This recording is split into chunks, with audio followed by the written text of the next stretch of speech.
Donald Trump and Joe Biden faced off, and China is using the debate as propaganda to push their authoritarian model.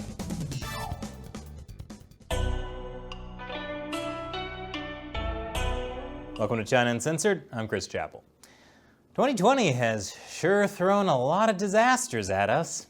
The latest disaster being the U.S. presidential debate between Donald Trump and Joe Biden. But you I just want to make sure. Joe, you're the I want to make sure. Graduated last in your class, not first in your class. God. I got rid of the individual mandate. I'm going to give you an Excuse me. opportunity. I got rid of the individual mandate, which was a big chunk of comprehensive That plan. is absolutely a big thing. That was the worst part of Obamacare. Sir, Chris, you're that was the debating him, worst not part of me. Obamacare. It is at this point that I would like to remind everyone I am running for Supreme Leader of these United States for life. I, for one, pledge to never interrupt my opponent, because no one will dare to run against me.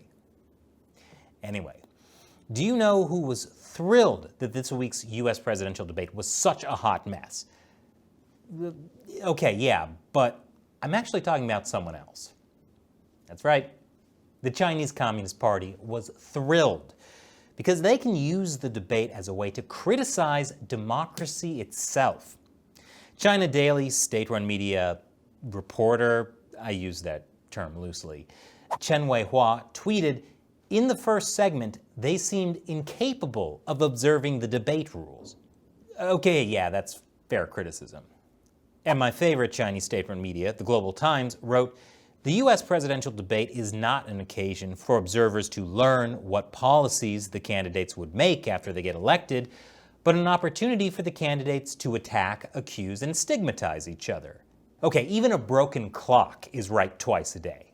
For decades, Beijing has criticized U.S.-style democracy, holding up very real flaws in the American system. Trump helped to bolster that view, and in turn, further erode global confidence in U.S.-style democracy. Just to be clear, those last two quotes weren't Chinese state-run media, they were CNN. But this criticism isn't new.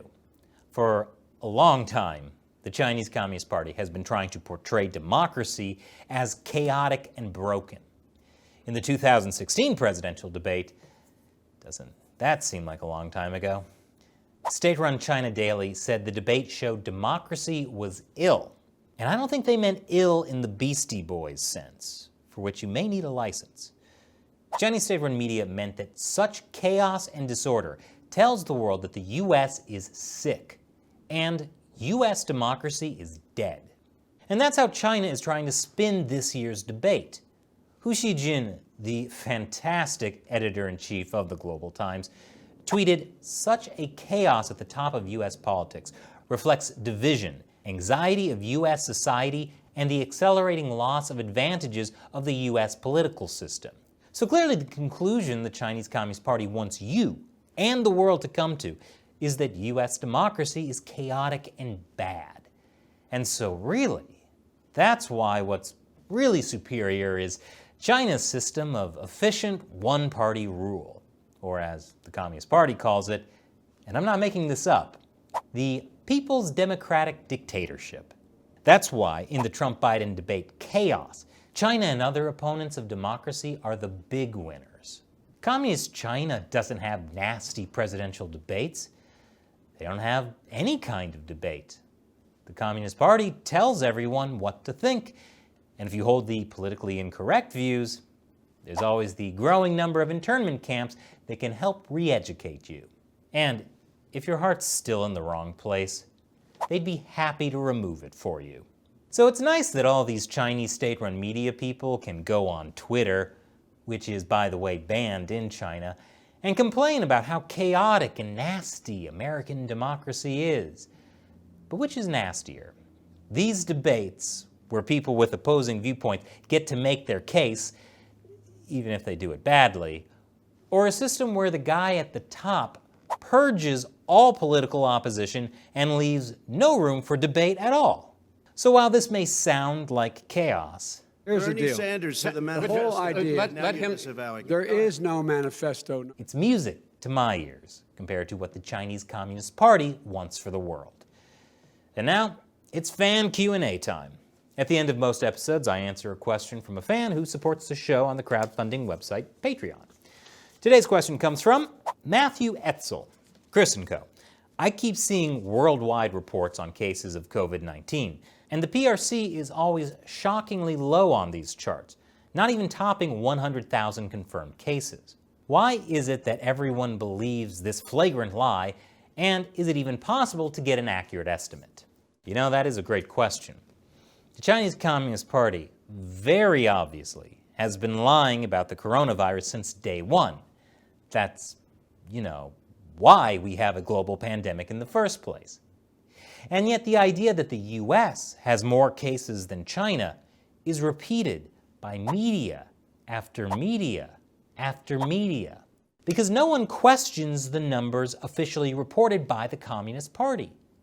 And although there were a lot of questionable things said at this week's presidential debate, this is one thing Trump did get right. And by the way, when you talk about numbers, you don't know how many people died in China. You don't know how many people died in Russia. You don't know how many people died in India. They don't exactly give you a straight count, just so you understand. So why do people believe China's numbers? Most people just don't know how much the Chinese Communist Party manipulates statistics, and it's hard to prove. But is there an accurate way to estimate the actual number of coronavirus cases or deaths in China? At this point, no.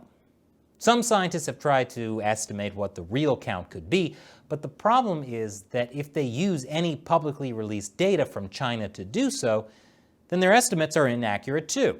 There have also been a few data leaks about the coronavirus in China, but so far, nothing that's enough to figure out the real numbers for the whole country. Honestly, most people aren't paying attention to the numbers in China anymore because they're too worried about the coronavirus cases wherever they live. So the Chinese Communist Party just gets away with it. Again. Thanks for your question, Matthew. And thank you for watching. If you like the show, be sure to hit that subscribe button and share this episode with your friends and family. The Chinese Communist Party really hates that.